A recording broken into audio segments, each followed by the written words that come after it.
Starting right now on ABC's This Week.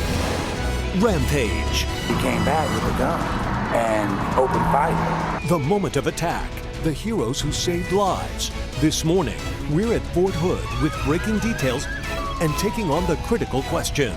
Plus, culture of cover-up. I don't have the complete facts. That is incredibly frustrating. The head of GM grilled over a massive car defect linked to multiple deaths. Should you feel safe behind the wheel? And campaign cash. Keep our eyes on the prize! The Supreme Court strikes down limits on donations. Will it protect your freedom of speech? Or is our democracy now for sale? From ABC News, This Week with George Stephanopoulos begins now. Good morning. I'm Martha Raddatz in Fort Hood, Texas, a tight-knit community reeling from another horrific mass shooting this week, the second in 5 years. We'll have complete coverage of the story here shortly, including the latest on the investigation. But first, as we come on the air, breaking news in the hunt to find that missing Malaysia Air 777. We're learning that an Australian ship may have heard the pingers from Flight 370's black boxes just hours ago. Just yesterday, the Chinese reported they too were investigating so-called acoustic events. It's a critical time in the search. The batteries powering those pingers could die today, 30 days after the plane disappeared. We have two reports this morning, beginning with Clayton Sandell in Australia. Clayton?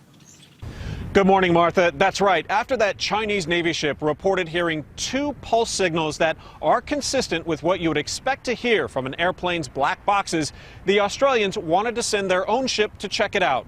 It's called the Ocean Shield, and it's carrying underwater search gear that belongs to the U.S. Navy. But now that ship, which is 350 miles from the Chinese vessel, is staying in place because it has its own lead to chase. They've now heard a third mysterious underwater sound. Now, keep in mind, the Australians leading the search here say these are important and encouraging leads, but stress they cannot yet verify if any of these signals are connected in any way to Malaysia 370. There's another development this morning. The high-priority search area has shifted again. That's because of a new analysis of those last communications transmitted from the plane to a satellite, now suggesting the Boeing 777 was going faster than first thought. That would put it going into the ocean very near where the Chinese picked up their signal. Now a British ship is expected to arrive on the scene early Monday to help determine if this is something or just another false lead. But right now, it is the most promising lead in this search that has now stretched nearly a month. Martha?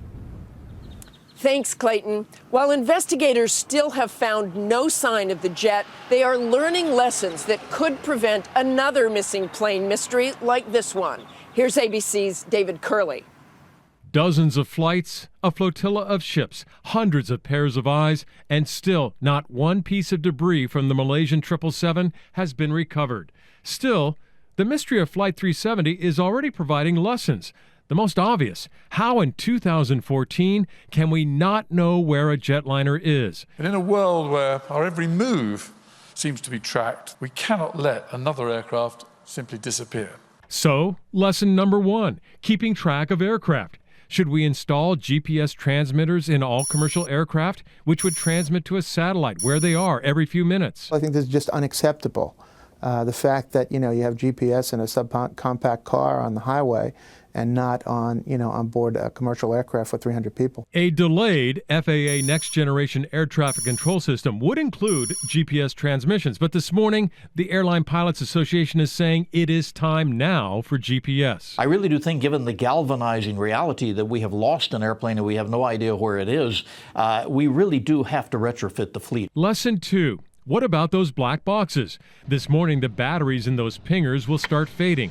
Some suggest instead of just keeping all the data on the boxes in the aircraft, why not stream or burst the data to satellites on the aircraft's performance as well? In many cases, the boxes are not recovered, or when they are recovered, they're damaged beyond any repair. But broadband streaming to a satellite is not cheap. We don't have enough satellites up there to be able to take the huge amount of bandwidth. We have 93,000 flights per day, and even if you just cut that in half, that is a tremendous amount of data. Lesson 3, who's in charge? Currently, the country where the flight crashes, or the flight operator if it's in international waters, heads the investigation.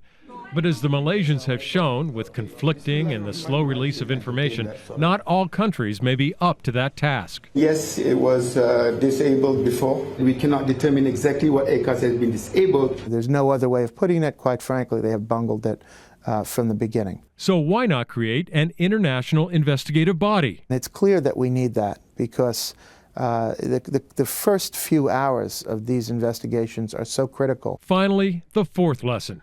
Some airlines still appear unskilled at family relations.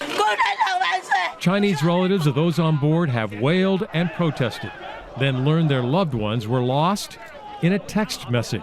When families are aggrieved and there's a loss of a loved one or loved ones, you can't leave this to chance. You can't make it up as you go along. Just 4 lessons, with so many more in those black boxes on the bottom of the Indian Ocean as their locator signals start to fade. For This Week, David Kerley, ABC News, Washington.